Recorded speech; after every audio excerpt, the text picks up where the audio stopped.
ඔබේ කස්ටමර්ස් ළඟින් උපරිම සල්ලි කඩා ගන්නේ කොහොමද? අද අපි යුනිකෝර්න් ෆැක්ටරි ඔස්සේ කතා කරන්නේ ඔබේ කස්ටමර්ස් ළඟින් හරි විදිහට උපරිම සල්ලි කඩා ගන්නේ කොහොමද කියලා.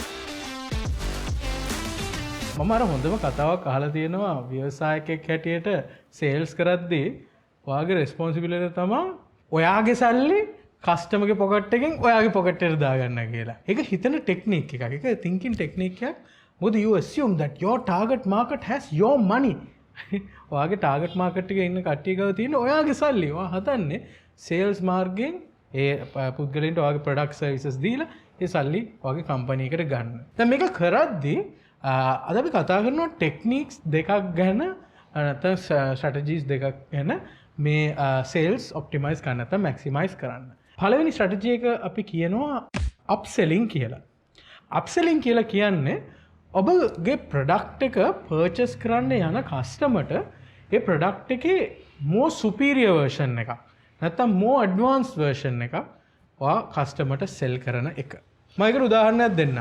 අපි කියමු ඕගොල්ලෝ යනවා මැක්ඩොනල්ඩ්ස් එකට බර්ගර් එකක් ගන්න. මැක්ඩොනල්ඩ්ස් එකට ගිහිල්ලා ඔයා දැන් කැෂියර් ඉස්සරහා ඉන්නවා. ඔයා කියනවා මට ඕන චිකන් බර්ගර්. එතකොට කැෂියර් අහනවා සර් මේකට චීස් පෙත්තකුත් දාන්නද? එතකොට ඔයා හා කියනවා. එතකොට චීස් පෙත්තක් දානවා. හැබැයි ඒකට තව රුපියල් 300කට ඇඩ් වෙනවා. දැන් දැක්කනේ ඔයා ඒ කැෂියර් මොනවද කරේ? ඔයාට චීස් පෙත්ත අප්සෙල් කරා. ඔයා බර්ගර් එක ගද්දි තව ඇඩ්වාන්ස් වර්ෂන් එකක් ඔයාට එයා සෙල් කරා. එතකොට මැක්ඩොනල්ඩ් එකේ චිකන් බර්ගර් එක අපි කියමු රුපියල් 500ට තිබ්බේ අපේ අම්මලගේ තාත්තලගේ කාලේ. උනාට 500යි කියලා කියමුකෝ. 500ක් නම් බර්ගර් එක අර චීස් පෙත්ත 300ක් නම් අර 500ක් ලැබෙන්න තිබ්බ කස්ටමර්ගේ 800ක් ගත්තා. දැක්කනේ අප්සෙල් එක. මේකට තමයි අපි අප්සෙලින් කියලා කියන්නේ. ඇඩ්-ඔන්ස් නැත්නම් අප්ග්‍රේඩ්ස් හැටියට වැඩිපුර ඉන්කම් එකක් නැත්නම් වැඩිපුර රෙවෙනියු එකක් කස්ටමර්ගෙන් ඒ සේල් එකෙන් ගන්න එකට තමයි අප්සෙලින් කියලා කියන්නේ. තව උදාහරණයක් හැටියට ගන්න ඔය පිට්සා හට් එකට ගිහිල්ලා ඕඩර් කරනවා මේ සොසේජ් පීසා එකක්. ඒතර කියනවා සර් මේකට ඔයාලට එක්ස්ට්‍රා චීස් දාලා දෙන්නද රහයි? හොඳට රහට දෙන්න පුළුවන්. ආහා කියනවා. එක්ස්ට්‍රා චීස් දානවා රුපියල් 400ක් බිලට දානවා. ඉතින් මේක ටෙක්නික් එකක් යූස් කරන්නේ කස්ටමර්ගෙන් බිස්නස් එකේ හම්බෙන වැලියු එක වැඩි කරන්න. නැත්නම් සේල් එකේ වැලියු එක වැඩි කරන්න. දැන් අපි ගත්තේ මේ සිවිල් එක්සැම්පල්ස් දෙකක් නේ ෆුඩ් ඉන්ඩස්ට්‍රි එකේ. අපි ගම්මු සර්විස් කම්පැනි එකක් නැත්නම් මාකටිං ඒජන්සියක් කියමුකෝ. අපි උදාහරණයක් හැටියට ගම්මු කස්ටමර් කෙනෙක් වගේ මාකටිං ඒජන්සියක් ඇවිල්ලා කියනවා මට මගේ මේ ෆැෂන් කම්පැනි එකක් තියෙනවා මට ඒකට වෙබ්සයිට් එකක් හදලා දෙන්න කියලා. දැන් ඔයා කොහොමද මේක අප්සෙල් කරන්නේ මේ කස්ටමර්ට? ඔයා කියනවා හරි මට මේක WordPress වලින් ඔයාලට හදලා දෙන්න පුළුවන්. ලස්සනට ඔයාගේ ප්‍රොඩක්ට්ස් දාලා රුපියල් 1,50,000කට. හැබැයි ඔයාට ඕන නම් මට මේකේ ඔයාට ප්‍රොඩක්ට් සෙල් කරන විදිහටත් දාලා දෙන්න පුළුවන්. එතකොට මේ හොඳයි ඔයාට ඔන්ලයින් සෙල් කරන්නත් පුළුවන්. හැබැයි ඒක ලක්ෂ දෙකමාරක් වෙනවා. හැබැයි ඔයාට shopping cart එකක් තියෙනවා ඒකේ. ඔයාට කස්ටමර්ස්ට ඔන්ලයින් ඕඩර් කරන්න පුළුවන්. ගෙදරටම ගෙන්න ගන්න පුළුවන්. ඔයාට e-commerce විදිහට මේක කරන්න පුළුවන්. ඒවා මොකක්ද කරේ? අර කස්ටමර් ඇවිල්ලා ඇහුව වෙබ්සයිට් එකකට එයාගේ ෆැෂන් මේවා සෙල් කරන්න ඔයා පෙන්නුවා හරි 1.50කට පුළුවන් මේ නැත්නම් ඔයාට අප්ග්‍රේඩඩ් version එකක් තියෙනවා 2.50කට.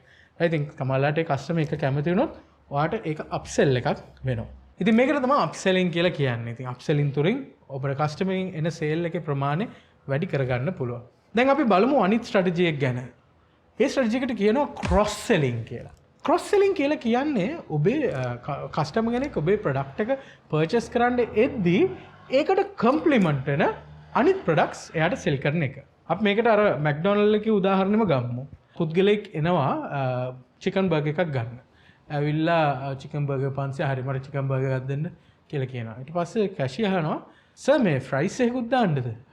කොකා කෝලා එකක් එහෙම ඕනේ නැද්ද? Sir do you want to drink with your order කියලා අහන්නේ. Right? What is that? They're selling a complimentary product. Right? එතකොට අපි කියමු ෆ්‍රයිස් එකක් ඕනේ නැහැ කියනවා. ඩ්‍රින්ක් එකක් හා කිව්වොත් ඩ්‍රින්ක් එක 400ක් කියමුකෝ. එතකොට අර 500ක් ලැබෙන්න තිබ්බ කස්ටමර්ගෙන් 900ක් ඔයා උදුරලා ගන්නවා. මේකට තමයි ක්‍රොස් සෙලින් කියලා කියන්නේ. නැත්නම් ආයෙත් අපි පිට්සා හට් උදාහරණ කිව්වොත් ඔයා ගිහිල්ලා මේ පිට්සා හට් එකෙන් කියනවා මට සොසේජ් පීසා එකක් දෙන්න කියලා. එතකොට සර්වර් කියයි මේ සර් අපේ ලාව කේක් එකක් තියෙනවා ඒකත් හොඳ හොට් හොට් දෙන්න පුළුවන්. එකකුත් දාන්න කියලා. ඒතර එයා මොනවද කරේ? ක්‍රොස් සෙල් කරා. කොම්ප්ලිමන්ටරි ප්‍රොඩක්ට් එකක් පිට්සා එකයි ලාව කේක් එකයි. දැන් අපි සර්විස් ඒජන්සි එක්සැම්පල් එක ගමු.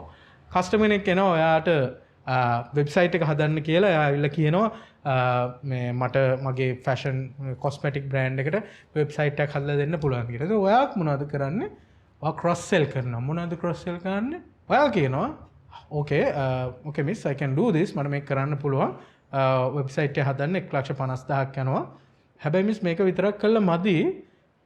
මිස්ගේ Facebook page එහෙමත් හොඳට ඔයා මැනේජ් කරන්න ඕන. ඒතකොට තමයි ඔයාට මේ ප්‍රසන්ස් එක හදා ගන්න පුළුවන් කියලා ඔයා යාට social media marketing service එකකුත් sell කරනවා.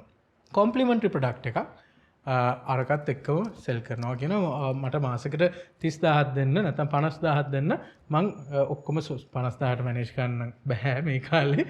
50000ක් දෙන්න මං ඔක්කොම මේ social media මැනේජ් කරන්නම්.